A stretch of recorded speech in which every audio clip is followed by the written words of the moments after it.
Hello friends, we are discussing the modern Indian history, जिसमें हमने modern Indian history का part number 1 start किया था, which is entry of Europeans in India, जिसके हमने total 6 concepts में इसको डिवाइड किया था। फर्स्ट कॉन्सेप्ट जिसमें हमने इंट्रोडक्शन पढ़ा था, सेकंड पोर्चुगीज़ के बारे में, थर्ड डच, लास्ट क्लास में हमने ब्रिटिश के बारे में ख़त्म किया था।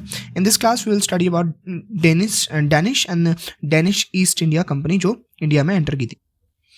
So the first Danish East India Company charter in the 1616 under the King Christian IV and focused on the trade with India. So इसमें याद रखने वाली बात यह है कि जो डेन्स आए थे इंडिया में, जो डैनिश ईस्ट इंडिया कंपनी जो इंडिया में आई थी, वो ट्रेड के मोटिव से आए थे। बस उन्होंने ट्रेड ही करना था, उनका प्रायर मोटिव ओनली ट्रेड था इंडिया के साथ। ठीक है, तो वो कोई एम्पायर बिल्डिंग के लिए नहीं आए थे, वो ट्रेड करने के लिए आए थे।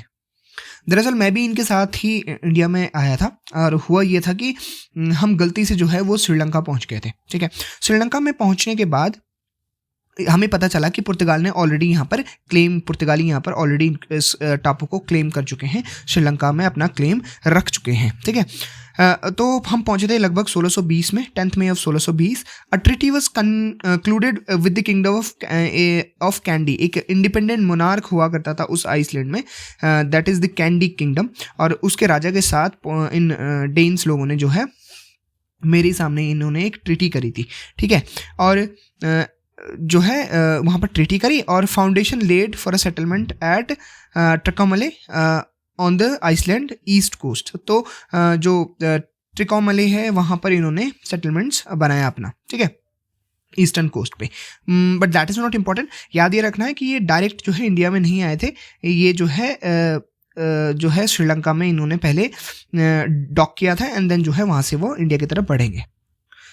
देखो, जो मैं कह रहा हूँ याद रखने वाली बात ये है, तो वही याद रखना है। मतलब जो मैं कहूँगा ये याद रखना है, तो आपको वही याद रखना है, उसके अलावा कुछ भी याद नहीं रखना है। ठीक है, अब वो इंडिया की तरफ बढ़ते हैं और इंडिया के जो है वो ईस्टर्न कोस्ट की तरफ इधर आते हैं। ठीक है, अब जब वो आते हैं, a treaty was concluded with the ruler of Thanjavur kingdom के रूलर के साथ उन्होंने एक ट्रीटी करी, और तंजावुर के किंगडम दो वहाँ के राजा थे, उनका नाम था रघुनाथ नायक। ठीक है, उन्होंने डेन्स को क्या दिया, वहाँ पर जगह रहने की दी। एक टाउन था जिसका नाम है ट्रैंकबर, जिसको हिंदी में तरंगम बड़ी कहते हैं, उन्होंने इसको ट्रैंकबर बोला, और permission to trade in the kingdom by treaty of 1620 में उन्होंने रघुनाथ राव जी के साथ एक ट्रीटी करी, और रघुनाथ राव जी ने उनको तरंगम बड़ी में जो है उनको वहाँ पर रहने की इजाज़त दी और कहा कि आप जो है मेरे किंगडम में आराम से आप ट्रेड कर सकते हैं। ठीक है,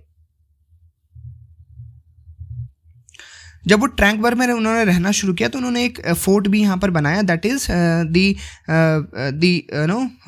द फोर्ट ऑफ ट्रैंकबर्ग। ठीक है, उस फोर्ट का नाम है फोर्ट डेन्सबर्ग। ठीक है, और वहाँ पर कैप्टन क्रैप को जो है उन्होंने वहाँ पर मतलब उन्होंने उसको इंस्टॉल किया, और as the first governor of Danish India. ठीक है, तो इन्होंने वहाँ पर क्रैप जी को एज ए कैप्टन वहाँ पर स्टैब्लिश किया, और एक फोर्ट बनाया, विच इज़ डेन्सबर्ग। ठीक है, डेन्सबर्ग, तो डेन्सबर्ग से याद रहेगा कि ये डैनिश लोगों का फोर्ट है, इसको याद रखने की ज़रूरत नहीं। अब 1624 से लेके 1636 तक डैनिश ने अपना ट्रेड बढ़ाना शुरू किया। उन्होंने बहुत सारी जगहों में अपनी फैक्ट्रीज भी खोली। तो याद रखने वाली बात है, मछलीपट्टनम में उन्होंने फैक्ट्री खोली, सूरत में उन्होंने फैक्ट्री खोली, Balasore. But the trade in India ceased entirely between 1643 to 1669। ठीक है, तो 1643 से लेके 1669 तक इनका ट्रेड जो है वो ठप पड़ गया था, कुछ कारणों से पड़ा था।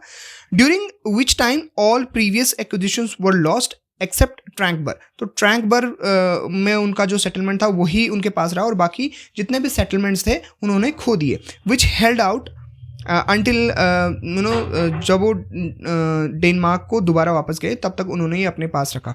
तो बाकी सेटलमेंट्स तो उन्होंने लॉस कर दिए, but only one settlement they acquired only. ठीक है, और फिर उनको जो है डेनमार्क से दोबारा एक एड मिली लगभग 1669 में, और ये अकेली कंपनी है जो 2 बार इंडिया में स्टैब्लिश होती है। ठीक है, तो एक इम्पॉर्टेंट इन्फॉर्मेशन है कि डैनिश ईस्ट इंडिया कंपनी जो है वो 2 बार सेकेंड टाइम भी ये जो है इंडिया में इस्टेब्लिश की जाती है। ठीक है, पहली तो आई थी और फिर उनका ट्रेड बीच में रुक गया था, फिर जो है इन्होंने दोबारा अपने आप को रीस्टैब्लिश किया। A new Danish east India company was formed in 1670। तो एक नई कंपनी 1670 में इन्होंने फॉर्म करी। ये याद रखने वाली इन्फॉर्मेशन है कि वो एग्जामिनर ऐसे क्वेश्चन बना सकता है कि इनमें से कौन सी कंपनी है जो इंडिया में 2 बार स्टैब्लिश हुई है, ठीक है, जिन्होंने 2 बार आके अपनी कंपनी को स्टैब्लिश किया है। And several new commercial outpost were established govern from Tranquebar. तो ट्रैंकबर्ग से उन्होंने दोबारा रीस्टैब्लिश करने के बाद उन्होंने वहाँ से अपने स्टैब्लिशमेंट बढ़ाने शुरू करे थे, ठीक है।